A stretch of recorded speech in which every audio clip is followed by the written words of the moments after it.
punya. Sampaikan kepada teman-teman kamu yang miskin, nggak usah susah, nggak usah galau, nggak usah resah. Allah kasih 3 peringkat ya yang baik yang tidak dimiliki oleh orang-orang kaya.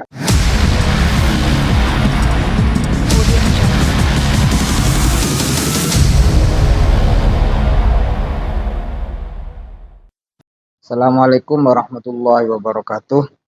Bismillahirrahmanirrahim. Alhamdulillahirabbil alamin wassalatu wassalamu ala asyrofil anbiya'i wal mursalin sayyidina Muhammadin wa ala alihi washabihi ajmain, amma ba'du.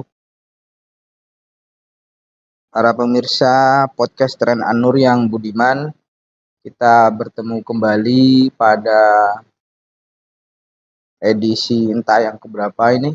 Yang jelas setiap hari kita akan upayakan selalu tayang di channel YouTube milik Pondok Pesantren An-Nur. Dan beberapa tema yang kami tayangkan tidak melulu tentang Ramadan, tapi juga ada tema-tema yang lain yang akan kita bahas.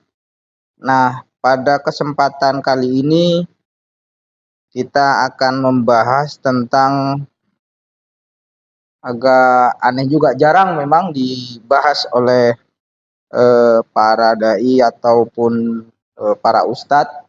Tema kali ini adalah keutamaan fuqara.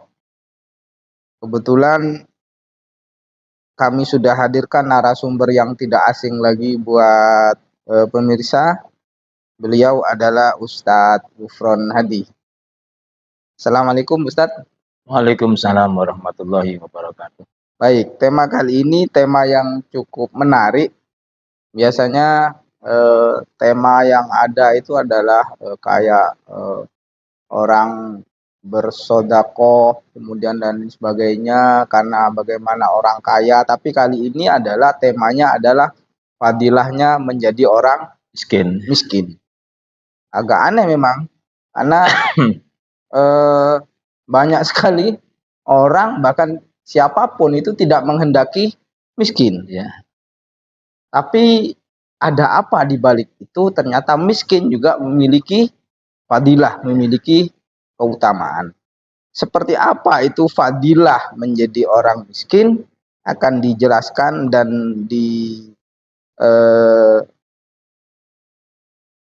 diurai secara tuntas oleh Ustadz Ghufron Hadi. Monggo Ustadz. Terima kasih ya. Bismillahirrahmanirrahim. Assalamualaikum warahmatullahi wabarakatuh. Waalaikumsalam warahmatullahi wabarakatuh. Bismillahirrahmanirrahim. Ala jami'in ni'matillah la haula wala quwata illa billah. Allahumma sholli wa sallim ala sayyidina Muhammad wa ala alihi wa sahbihi ajmain, amma ba'du. Pemirsa podcast Tren An-Nur, kaum muslimin muslimat, santri, alumni dan simpatisan Pondok Pesantren An-Nur, dan Allah wa iyyakum. Sebelum saya masuk kepada materi inti tentang fadilah menjadi orang miskin, menjadi orang fakir, perlu diketahui miskin atau fakir itu terbagi menjadi 2. Ya. Imam Ghazali menjelaskan dalam kitab Ihya Ulumuddin bahwa miskin itu kismani, ada 2. Satu miskin yang sifatnya doruriyun. Miskin doruri. Yang kedua miskin ikhtiari. Miskin doruri ini miskin yang memang orang itu sudah potongannya miskin. Ya memang ya sepertinya sudah ditakdir miskin sama Allah. Tidak mungkin kaya. Ya, seperti ada orang tua yang sudah sakit, tidak bisa kerja. Ya. Dan tidak punya anak pula. Miskin. Atau orang yang hidupnya tidak punya manajemen untuk kaya. Ada orang miskin hampir setiap tahun dapat bantuan dari pemerintah. Dapat PKH. Dapat PKH, bantuan macam-macam. Tapi uang itu tidak bisa dikelola dengan baik. Habis menguap begitu saja. Hanya dia kondisinya tetap saja. Tidak pernah naik grafik ekonominya. Tetap saja miskin. Makanya PKH itu program abadi. Karena kemiskinan itu insya Allah sampai kiamat tetap ada. Karena memang orang yang miskin yang sifatnya dorir itu memang ada. Jadi dikasih bantuan untuk berupa kambing seumpama, disuruh ternak supaya meningkat, malah dijual. Laporan ke pihak pemerintah, kambingnya mati, padahal kuburannya tidak ada. Ini kan orang sudah memang potongan miskin. Yang kedua ada miskin ikhtiari. Ya. Miskin yang dia memang memilih hidup miskin. Memilih hidup. Padahal andaikan dia mau kaya bisa. Seperti miskinnya para nabi. Seperti baginda Rasul Muhammad SAW. Andaikan mau kaya raya, Gunung Uhud aja daftar mau jadi emas, mau dikasihkan Rasulullah. Tapi Rasulullah tidak mau. Setiap kali Rasulullah dapat rampasan perang, Rasulullah kan mendapat saham terbanyak sebagai panglima dan sebagai nabi. Habis Rasulullah mendapat bagian itu, Rasulullah itu dikembalikan kepada umat. Artinya Rasulullah memang tidak mau kaya. Di miskinnya memang ikhtiari, memang kepingin hidup miskin. Seperti miskinnya para ulama. Ada ulama yang memilih hidup miskin, rumahnya sederhana. Bahkan ada ulama itu saking miskinnya berbelanja saja ke pasar, dia jalan kaki dan jalan sendiri, tidak menyuruh istrinya. Nah, ini miskin ikhtiar, dan miskin seperti ini jarang.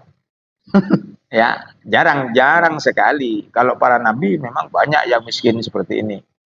Jarang. Dan orang, karena memang orang ketakutan dengan miskin tersebut. Dan bahkan miskin itu sendiri, walaupun ada doanya, tidak pernah dibaca oleh kita. Allahumma ahini miskinan itu doa Rasulullah. Ya Allah, hidupkan saya dalam keadaan miskin. Orang kiai sekalipun takut baca doa ini. Baca ini 3 hari, insya Allah kere nanti. Kan begitu. Selanjutnya Mas Munir ya, terkait miskin ini jangan takut. Jangan takut miskin. Iya, jangan takut miskin, karena miskin itu kadang memang dipandang sebelah mata dalam kehidupan. Ya, taruhlah ada anak muda miskin, mau cari istri, banyak yang nolak. Karena apa? Miskin. Karena si perempuan dan orang tua si perempuan juga tidak mau anaknya hidup susah. Kamu nikah sama dia, kamu susah, tidaklah atret aja. Gitu. Orang miskin itu ya nasibnya tidak enak. Tapi di hadapan Allah Subhanahu wa Ta'ala, salah satu hamba yang dicintai Allah adalah miskin yang sabar. Miskin yang tetap mau bersyukur. Bahkan jalan menuju surga itu kelak di akhirat kan macam-macam. Ada jalur tahajud, ya, ternyata sesak penuh, orang tahajud banyak. Jalur Ramadan sesak, ya. Jalur musibah, ini jalan sesak. Jalur haji sesak. Ternyata ada jalur sepi, langsung cepat masuk surga. Ya. Jalurnya fakir miskin, karena ini memang ditakuti oleh umat manusia. Semua orang takut sakit, tapi sakit kan datang sendiri. Ya. Tapi kalau miskin, semua orang berusaha ingin keluar dari kemiskinan. Bahkan negara ini seakan-akan melihat orang miskin itu juga takut. Sampai ada program pengentaskan kemiskinan, dan miskin di bawah garis kemiskinan pula. Di bawah itu ada garisnya lagi. Dan ternyata miskin ini memang sudah menjadi takdir Allah untuk manusia. Jadi tidak perlu takut. Dan miskin itu ada keistimewaan, ada sisi-sisi yang perlu dipelajari agar kita ketika ditakdir miskin oleh Allah tidak kecil hati. Sudah siap miskin gitu ya. Memang ya walaupun saya tidak pernah miskin banget ya, tapi jadi orang miskin itu juga tidak nyaman. Tidak nyaman. Ya. Bahkan ada yang begini, jadi kiai itu harus kaya, harus punya mobil. Nanti kalau kiai naik mobil, orang pada hormat. Padahal penghormatan kepada seorang kiai bukan soal hartanya, tapi kepada perjuangan karena ilmunya terhadap umat ini, pengabdiannya terhadap agama, dan juga terhadap akhlaknya. Bagaimana para kiai melayani santrinya dan umat, itulah penghormatan yang akan datang, bukan karena mobilnya. Cuma juga ada leono kiai kate gak numpak mobil, tapi gak direken mbek wong. Waduh, Kiai melarat. Akhirnya juga ngasih sangu sama Kiai sedikit. Iki kayak satu saya cukup, bisa mending kayak tuku beras. Nah, ini efek daripada orang tuh melihat miskin itu masih dianggap sesuatu yang lemah, sesuatu yang tidak baik. Padahal miskin itu punya nilai-nilai lebih, punya keistimewaan di hadapan Allah Subhanahu wa Ta'ala. Miskin, jikalau hatinya itu kaya dan penuh kesabaran, penuh dengan rasa syukur, maka si miskin bisa mengalahkan yang kaya, bisa mengalahkan yang kuat. Contoh, kasus perang Badar pada tanggal 17 Ramadan, 313 tentara Islam. Itu yang kaya paling-paling Sayyidina Utsman, Abdurrahman bin Auf, memang sudah konglomerat, Sayyidina Abu Bakar, Sayyidina Umar cuma menang galak, tapi miskin dia kan. Miskin semua, dipimpin oleh Nabi yang miskin, bisa mengalahkan 1000 tentara kafir yang dengan peralatan lengkap. Kenapa? Dia cuma miskin fisik, tapi hatinya kaya. Hanya Pak, tidak takut mati, berani perang, dan mendapatkan kemenangan walaupun dengan peralatan yang kurang. Tadi 9 Ramadan, betul ya? Hari kemerdekaan Republik Indonesia kan 9 Ramadan. 17 Agustus itu 9 Ramadan. Betapa negara ini, bangsa ini memperoleh kemerdekaannya diperjuangkan oleh para santri yang waktu itu juga miskin senjata. Lah masa ada tank pesawat terbang dilawan sama ketepel, itu kan mau mati konyol. Tapi faktanya tentara yang begitu gagah, lengkap persenjataannya, bisa kalah dengan kaum santri yang kadang juga berangkat itu jalan kaki dari daerahnya menuju Surabaya. Dengan senjata yang pas-pasan. Bisa mengalahkan. Kenapa? Ini miskin fisik tapi kaya hati. Dipimpin pula oleh para ulama yang juga tidak takut dengan kemiskinan. Orang miskin kalau baik, kalau sabar, syakirun, sobirun, yang ditakuti cuma Allah. Nah, cuma kadang ada pula orang miskin yang nakal. Dia ikut perang, sudahlah mending mati syahid aja, hidup aja udah miskin. Mending mati ini sama dengan bunuh diri kayak begini. Bismillahirrahmanirrahim.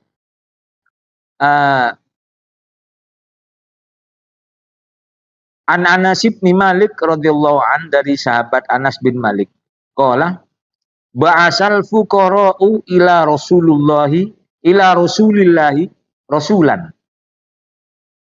Sahabat-sahabat Nabi yang fakir, yang miskin itu mengirim utusan kepada Nabi.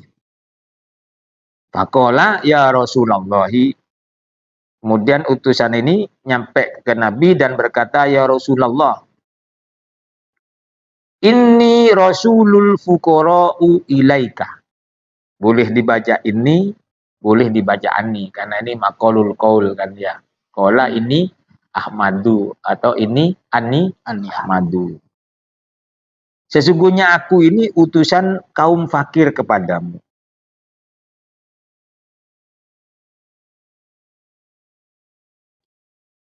Faqala marhaban dik. Kemudian Nabi menjawab, selamat datang untukmu. Wa biman ji'ta, kamu bareng siapa ke sini? Wa biman ji'ta min indihim, kamu menjadi utusan orang fakir. Fakir itu sama siapa? Ji'ta min indi qaumin nahabbahumullahu. Kamu datang dari kelompok orang yang membuat Allah itu jatuh cinta. Nah, orang fakir ini memang bisa tidak disukai sesama manusia, tapi disukai oleh Allah Ta'ala. Nasibnya orang miskin ini memang tidak nyaman, Mas Munir. Ada teman saya miskin, datang kenduri. Datang sebelum jam kenduri. Jam 7 kenduri, datang setengah 6. Itu dibilang, ini orang kelaparan. Istrinya tidak masak. Sudah datang. Gitu. Sudah nggak dikasih makan, itu nyampe di tempat itu, disuruh ngampar tikar. Ya.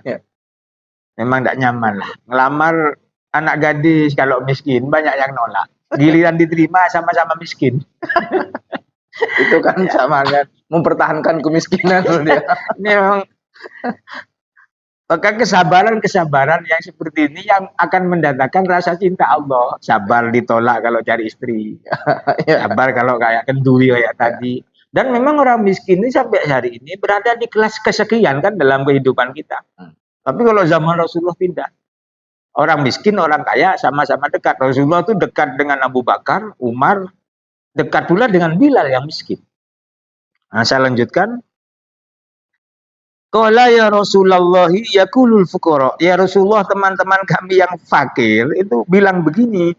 Innal aghniya'a qad zahabu bil khairi kullihi.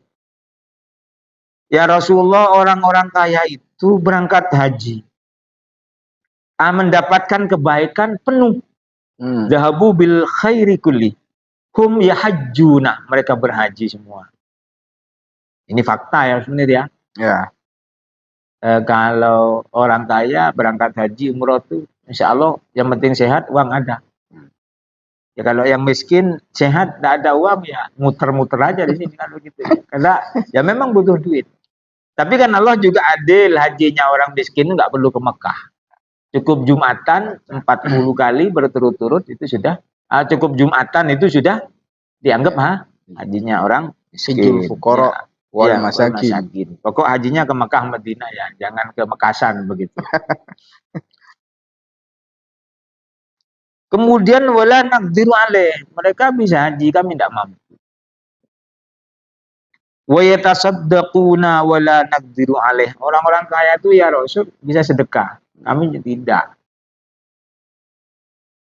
Wa idza maradu ba'atsu bi fadli amwalihim dukhran. Kalau mereka sakit, mereka bangkit dengan harta yang mereka miliki hingga sampai sembuh. Kalau kami sakit ya sudah sakit. Bawa puskesmas, BPJS. Obatnya ya generik seperti itu, generik. Kalau sekarang. Ya artinya kalau mau bicara kenikmatan dunia, memang lebih baik kaya. Ya. Tapi kalau ingin mencari cintanya Allah, jadilah orang miskin. Tapi orang sekarang kan jarang cari cintanya Allah. Mencari cintanya sesama. Sudahlah yang pinter anaknya. Pinter. Baca kitab pinter, tapi kiri. Susah cari istri. Betul. Atret semua nanti. Karena memang orang tidak ada yang mau hidup susah itu. Padahal andaikan menikah dengan laki-laki kaya, ya belum tentu langsung kaya. Karena semuanya ada proses. Faqala Rasulullah SAW. Kemudian Nabi menjawab, beli sampaikan anni dariku. Al-fuqara'a kepada orang-orang fakir itu. An-naman sabara minkum, sesungguhnya orang yang sabar dari kelompok kalian itu. Wahtasaba, kemudian iman. Ya, dengan dalam kondisi kemiskinannya tetap beriman kepada Allah. Falahu salasu fisalin. Ini ada 3 perkara yang istimewa. Laisa lil aghniya minha syai'. Dan ini 3 ini orang kaya tidak mampu, tidak punya. Hanya orang miskin yang punya. Sampaikan kepada teman-teman kamu yang miskin, nggak usah susah, nggak usah galau, nggak usah resah. Allah kasih 3 peringkat ya yang baik yang tidak dimiliki oleh orang-orang kaya. Amal khoslatul wahidah. Anna fil jannati ghurfatun min yaqutati hamra'a yanzuru ilaiha ahlul jannah kama yanzuru ahlud dunya ilan nujum la yadkhuluha illa nabiyyun fakir au syahidun fakir au mukmin fakir. Sampaikan pada teman-temanmu yang masih miskin, yang masih dapat PKH, ya, teman-temanmu yang masih sering dapat bantuan sembako, ya, bahwa nanti di akhirat ada kamar khusus terbuat dari yakut yang berwarna merah. Yang seluruh ahli surga itu bisa ngelihat ke situ. Artinya apa? Koyok-koyok diiming-iming oleh Allah Ta'ala. Ahli surga itu. Seperti melihatnya ahlul ardi, orang yang ada di bumi terhadap bintang-bintang yang ada di langit. Dan yang bisa masuk pada ghurfah min yaqutati hamra itu, kamar yang terbuat dari yakut yang berwarna merah itu, pertama adalah Nabiun fakir, nabi yang miskin. Jadi Nabi Sulaiman tidak bisa ke situ. Ya. Khusus Nabi yang politisi kan raja, kaya pula, istrinya banyak. Nabi Daud tidak bisa masuk ke situ karena kaya. Nabi Yusuf tidak bisa. Nabi Yusuf, dia kan apa itu wazir kan di mana di Mesir ya. Bergelar apa itu Kiftir Al-Aziz di Mesir. Yang bisa masuk itu cuma nabi-nabi yang miskin ke kamar itu. Nomor 2, syahidun fakir. Orang mati syahid yang miskin. Jadi kalau ada yang mati syahid tapi kaya, tidak bisa masuk ke sini. Tidak boleh sama malaikat. Ini khusus yang fakir-fakir saja. Yang ketiga, fakirun mukmin. Orang mukmin yang beriman kepada Allah tapi miskin. Ya kalau bahasanya sekarang, andaikan kampanye jelek, mau hari raya gak bisa dicet, kadang juga terbuat dari gedek, kalau malam dingin, kalau siang panas. Yang sabar, kelak akan mendapat ruangan, kamar yang terbuat dari yakut berwarna, asalkan iman kepada Allah. Tapi kalau miskinnya itu suka ngemis, miskinnya tidak sabar atau iri hati kepada yang kaya, tidak juga, gitu ya. Ini miskin yang bermasalah terhadap dirinya juga terhadap negara, miskin seperti ini. Yang kedua, wasaniyatu yadkhulul fuqara al jannah qabla al aghniya binisfi yaumin wa huwa miqdru khamsamiati amin yatamatta'una fiha haitsu sya'u. Orang fakir itu masuk surga sebelum orang kaya. Itu berjarak waktu nisfi yaumin, setengah hari. Jadi andaikan orang miskin itu masuk surga subuh, orang kaya yang mukmin yang punya hak ke surga itu zuhur masuknya, setengah hari. Lah setengah hari itu hitungan khamsumiati amin, 500 tahun. Di jarak setengah hari di surga itu nanti dahsyat 500 tahun. 5 abad. 500 tahun, 5 abad. Jadi mulai zamannya Spanyol itu sampai Sriwijaya. Ya. Lama nih ngortang-ngoran di depan surga itu yang kaya itu. Kalau yang miskin di dalam sudah bolak-balik junub sama bidadari itu. Enaknya. Orang miskin di surga sudah hayat ya. Sudah habis bidadari berapa. Karena di dunia memang tidak pernah merasakan apa-apa. Istri satu jelek pula ya. Kemudian yang ketiga itu wayadkhulu Sulaiman bin Dawud alaihi salam al jannata ba'da dukhulil anbiya alaihi salatu wasallam bi arba'ati aman. Sebentar, dari mana tadi? Wasali satu. Dan ini untuk Nabi, khususnya Nabi Sulaiman bin Dawud ya, itu masuk surga setelah para nabi masuk berjarak waktu 40 tahun. 40 tahun. Seluruh nabi masuk surga, Nabi Sulaiman masih di luar. Masih dihisap. Bayangkan istri 100. Kerajaan minal masyriq ila maghrib. Karena yang pernah menguasai dunia itu cuma 4 orang. Iya. Yang mukmin 2, yang kafir 2. Yang mukmin itu Iskandar Dzulqarnain sama Sulaiman. Yang kafir itu Namrud sama Fir'aun. Hisapnya lama. Jadi masuk surga dengan nabi-nabi yang lain berjarak 40 tahun. Ini lama. Kalau tadi 500 tahun ya? Ya, karena antara manusia biasa dan orang kaya. Ini nabi. Ya. 40 tahun itu sudah terlalu lama untuk nabi. Wal khoslatu salisa idza qala al fakir subhanallah walhamdulillah wa la ilaha illallah wallahu akbar mukhlishon wa yaqulul ghani mithlu dzalik mukhlishon lam yalhaq al-ghani al-fakir. Wa idza anfaqa al-ghani ma 10,000 dirhamin wa kadzalik a'malul birri kulliha. Begini. Kalau ada orang miskin baca tasbih, itu pahalanya besar. Andaikan orang kaya juga membaca, maka pahalanya orang kaya yang baca tasbih ini subhanallah alhamdulillah wa la ilaha illallah akbar tidak nututi terhadap pahalanya yang dibaca oleh orang miskin. Bobotnya lebih. Ya, bobotnya beda. Karena begini, di dalam kitab Nashul Ibad juga ada 4 perkara baik. Tapi 4 perkara itu lebih baik. Salah satunya adalah kalau ada orang kaya dermawan itu baik. Tapi kalau ada orang miskin dermawan itu lebih baik. Karena apa? Kalau orang kaya mengeluarkan hartanya untuk sedekah, untuk perjuangan Islam, wajar. Dia tinggal pencet ATM keluar duit. Tapi orang miskin mau bantu 50.000 dia harus banting tulang, kerja keras. Ya biasanya dia makan enak dia kurangi karena untuk kepentingan apa? Yusiruna ala anfusihim walau kana bihim khasasah, mendahulukan kepentingan orang lain padahal dirinya juga butuh banget gitu. nilainya di situ orang miskin itu. Dari itu para pemirsa sekalian, Anda sekalian yang saat ini masih dalam kondisi miskin atau dibilangi miskin, tidak perlu susah, tidak perlu takut. Banyak orang dibilang miskin malah marah.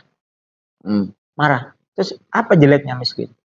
Asalkan miskin yang sabar, yang tetap bersyukur, yang kona. Orang miskin yang tidak sabar, yang tidak bersyukur, bahkan timbul menyakit iri hati kepada orang kaya, sama pula ancaman dengan yang lain gitu. Bahkan setan itu pernah menghadap Rasulullah. Ketahuan sama Nabi kalau setan. Ditanya sama Nabi, "Wahai setan, teman kamu di neraka siapa?" Setan menjawab, 10. Salah satunya adalah orang miskin yang sombong. Miskin sombong. Gimana ya miskin sombong itu? Kalau kaya sombong, ya. Ono pantese itu dia bawa mobil bagus. Ono suke itu miskin itu kemeliti itu apa ya? Ya sombong itu. Saya walaupun miskin, tidak maulah kalau sama PKH itu. Ya, tapi minta sama saudara sama temannya setiap hari sama saja. Di miskin sombong, ya. Ada juga seperti orang bodoh tapi sok pintar itu ya. Jadi orang miskin sombong itu akan menjadi temannya setan di neraka. Dan Rasulullah itu punya santri 70. Pesantren zaman Rasulullah sudah ada, cuma tidak ada kamar, tidurnya di masjid, namanya Ashabus Suffah. 70 Ashabus Suffah ini makan, tidak makan, apa kata Rasulullah? Iya. Sudah ngaji ke Rasulullah, makanya tanggung Rasulullah. Ya, berarti Rasulullah kan kaya kalau begitu bisa tanggung 70 orang. Tapi Rasulullah kehidupannya biasa saja. Ashabus Suffah, salah satunya Ashabus Suffah yang pinter dan kepala pondoknya waktu itu dan meriwayatkan lebih dari 2000 hadis, namanya Imam Abi Hurairah. Imam Abi Hurairah anggaplah waktu itu kepala pondoknya. Paling pinter memang, meriwayatkan banyak hadis. Dan dia miskin. Termasuk Sayyidina Bilal. Ya mungkin waktu itu disokong oleh subhanallah ya, kita bisa merasakan bagaimana mondok kepada Nabi ya.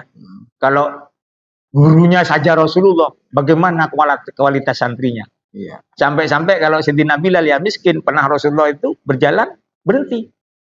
Mendengar suara terompahnya Sayyidina Bilal sudah di surga. Kenapa? Karena Sayyidina Bilal kehidupannya sering melakukan sholat lihurmatil wudhu. Nah, ini kalau santrinya Rasulullah, kalau gurunya aja Rasulullah, santrinya sekelas Bilal. Yang miskin, yang kaya sekelas Abdurrahman bin Auf. Utsman bin Affan. Abdurrahman bin Auf ini pernah dirasani Nabi. Bilang ke Siti Aisyah, Aisyah, nanti ada sahabatku yang masuk surga sambil merangkak. Kenapa? Ya karena terlalu kaya. Siapa? Abdurrahman bin Auf. Saking kayanya masuk surga merangkak. Berat memang.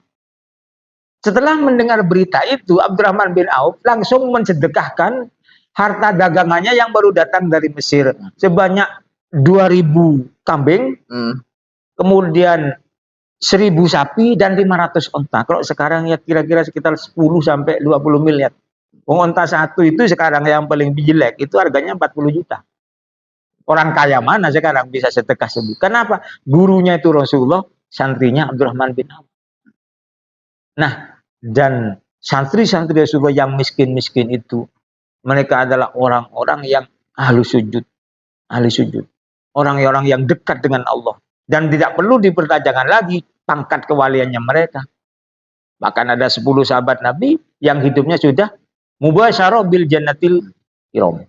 Dijanjikan dengan berita gembira, wis urip dijanjini mlebu surga. Sahabat 4 itu ya, termasuk Abdurrahman bin Auf, yang 5 saya lupa.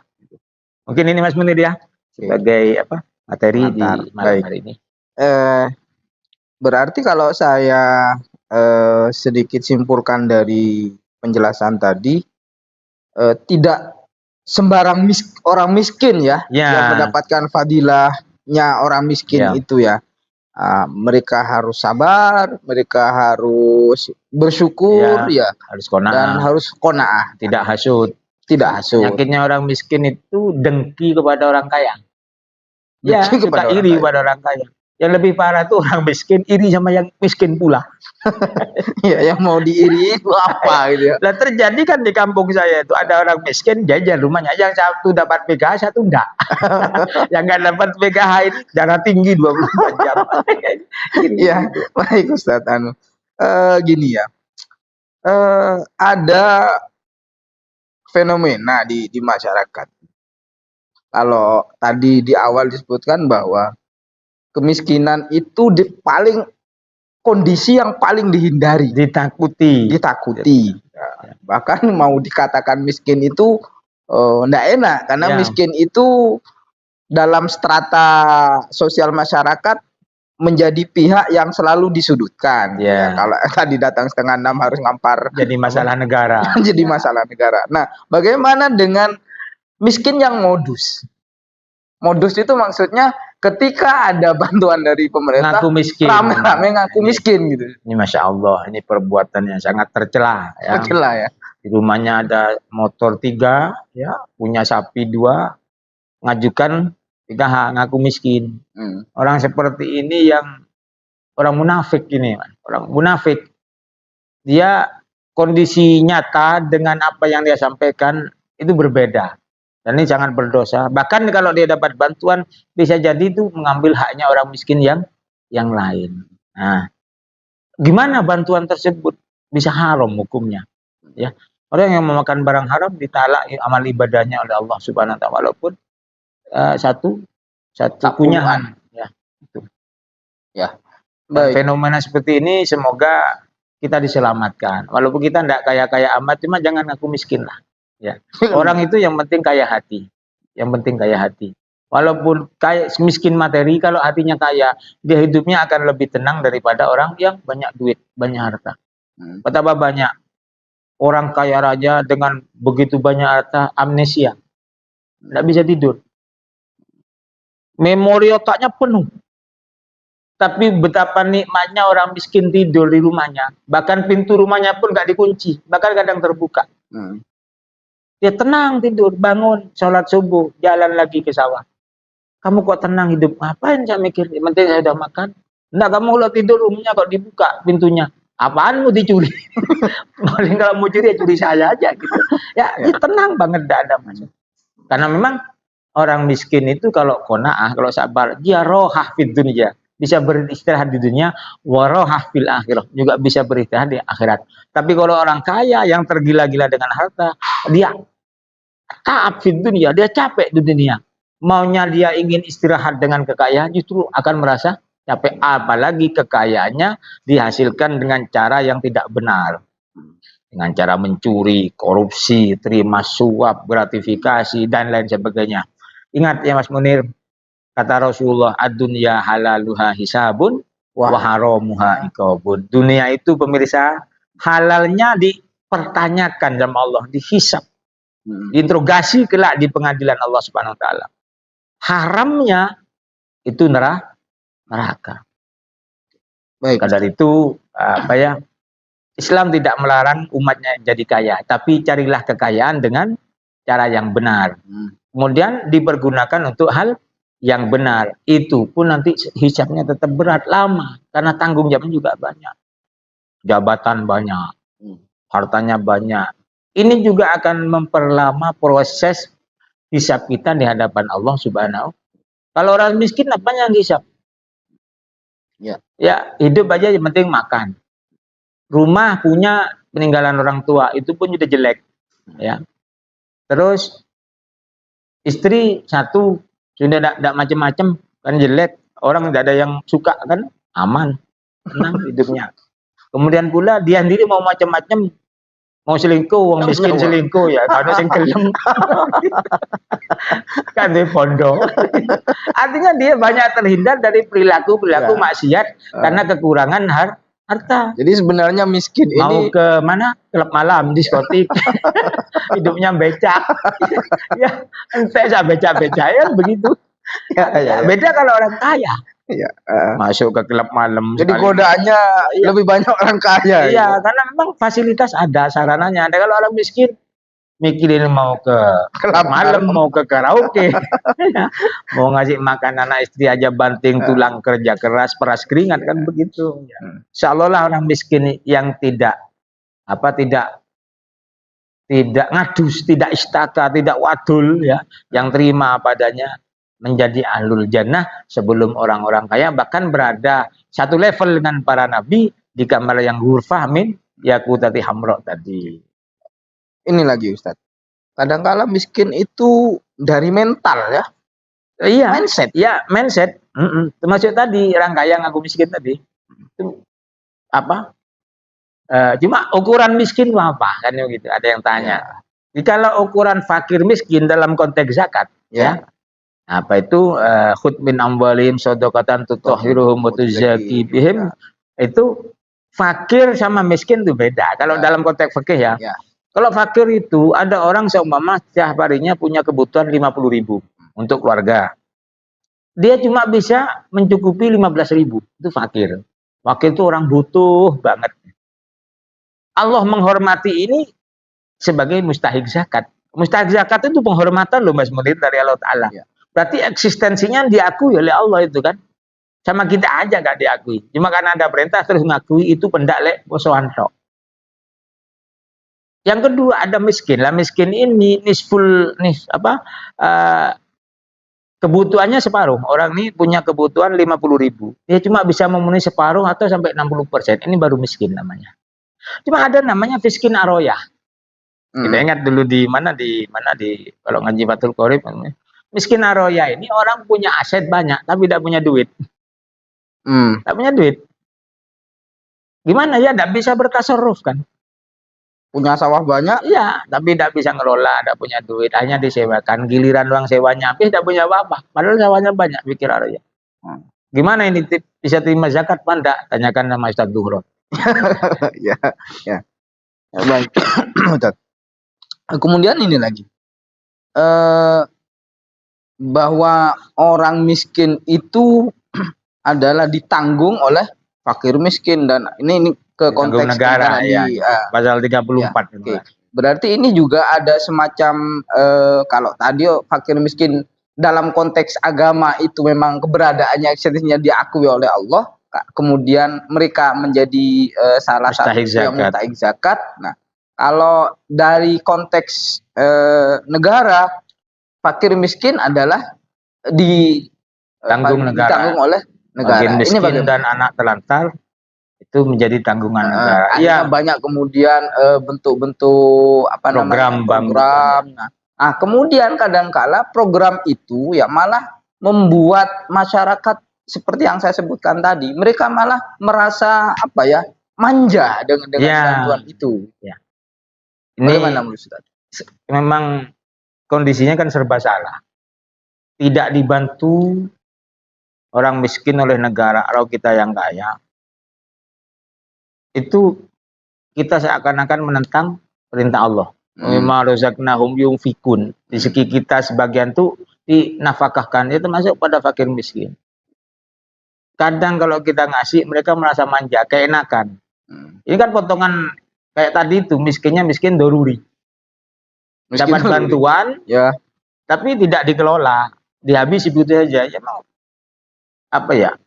tidak dibantu itu bagaimana? Terus kalau dibantu, timbul mental-mental seperti tadi. Tapi kembalilah saja kepada perintah Allah, bantu mereka. Apapun kondisinya, mereka mau manja, tidak manja, yang penting bantu. Selanjutnya, wallahu yahkumu bainakum, Allah yang akan mengadili kamu nanti, begitu. Amalnya kalau saya Mas Munir ya, di rumah itu kalau ada orang ngemis, ada yang muda, masih gagah, masih cantik, ya, masih sehat, bekerja ke ladang atau bekerja menjadi buruh cuci, itu sebenarnya bisa. Tapi mereka memilih ngemis, saya kasih aja. Walaupun akhirnya rumah saya dijadikan langganan untuk ngemis mereka, saya tidak ada masalah. Karena perintahnya Allah ke ono. Ya, terserah mau dia mau seperti apa kan. Perkara kamu itu backgroundnya apa, mau apa belakang, Pak, wallahu yatawallas sarair, hal-hal yang tidak saya ketahui itu urusan Allah. Itu. Oke. Yang terakhir, kadal fakru ayakuna kufron. malah kelihatannya satu sisi memang memberikan fadilah-fadilah tertentu, Ya. tapi di sisi yang lain Allah juga ada ancaman Nah, terhadap inilah orang. at-ta'arud yang terjadi ya, paradoksme yang terjadi ketika ada al-fakirus sobir, Al-Fakir. ada al-fakir yang tidak sobir. Yang tidak sobir ini yang arahnya nanti ke kadal fakru ayyakuna kufron. Ada orang miskin kok tidak sabar hidupnya, tidak qanaah, tidak syukur. Akhirnya dia larinya banyak menuju ke kufuran, pada pemurtatan. Bahasanya sekarang akidahnya bisa dibeli dengan beras 5 kilo. Ya, kefakiran itu memang, dan ini sabda Rasulullah ini terjadi bukan sembarang, karena memang fakta waktu itu banyak orang murtad gara-gara ekonomi. Ya, akidahnya dibeli, ya, dibarter. Terkadang mungkin kayak penggandaan uang gitu ya. Nah, kalau penggandaan uang itu lebih ke arah penipuan kan. Ya, artinya kan karena dia pengen kaya yang secara instan, dia karena sudah males, sudah capek miskin, ya, akhirnya cari jalan pintas, datang ke siapa dulu itu? Kanjeng Dimas. Kanjeng Dimas gitu. Saya ingin tahu sih kayak apa orang yang bisa menggandakan uang. Ujung-ujungnya juga nipu kan gitu. Betul. Ya, itu cara orang ingin cepat kaya, padahal yang lebih kaya duluan dukunnya itu kan. Iya, betul. Oke, baik Ustadz. Pemirsa, sudah panjang lebar yang disampaikan oleh Ustadz Gufron. Bisa saya simpulkan bahwa kemiskinan itu bukan sesuatu yang perlu perlu dikeluhkan, tidak perlu berkecil hati, karena memang masing-masing orang itu kondisi apapun itu memiliki potensi yang sama untuk masuk surga. Ya. Orang kaya juga punya potensi yang dengan sedekah dia dermawan, dia bisa mengantarkan ke surga. Orang miskin pun juga begitu. Ya, dengan kesabarannya bisa masuk surga lebih awal. Ya, betul. Bahkan saking tidak ada orang yang mau memilih, atau bahasa saya itu tidak ada orang yang bercita-cita jadi orang. Ya, memang miskin tidak enak, Mas Munir. Mau tanya sama kiai siapa saja, miskin tidak enak memang. Mau makan masih harus cari, kadang tidak ada. Adalah anak istri marah. Ya, memang tidak nyaman memang ya. Apakah Rasulullah mengalami hal tersebut? Pernah. Rasulullah itu kan pernah didemo oleh istri beliau untuk minta jatah kenaikan belanja. Ya, maksanya Rasulullah khalwat kan sampai sebulan itu, hingga ditegur oleh Allah. Ya ayuhan nabiyyu lima tuharrimu ma halallahu lak, kan begitu. Tabtaghi mardhatal. Kenapa kok tinggalkan istri-istrimu yang halal itu? Ya, gitu. Karena Nabi memang waktu itu didemo sama istri-istri Rasulullah minta kenaikan, dan Nabi itu jawabannya, Pak, sudah ini aja apa adanya. Ini yang kelak akan mendapatkan cinta Allah. Tapi istri Nabi kan bukan Nabi. Gitu, demo gitu. Tapi tinggal khalwat. Ya ayuhan nabiyyu. Jadi kalau umatnya para kiai, para ustadz di demo istri itu biasa. Kecuali di demo karena poligami, itu luar biasa, dan itu tragedi.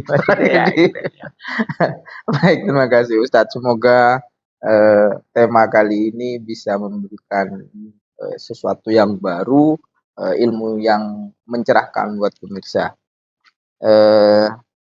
Kita akan memberikan tema-tema yang lain di podcast Trend ini, tidak hanya persoalan seputar Ramadan, dan kebetulan hari ini ada tema yang lain.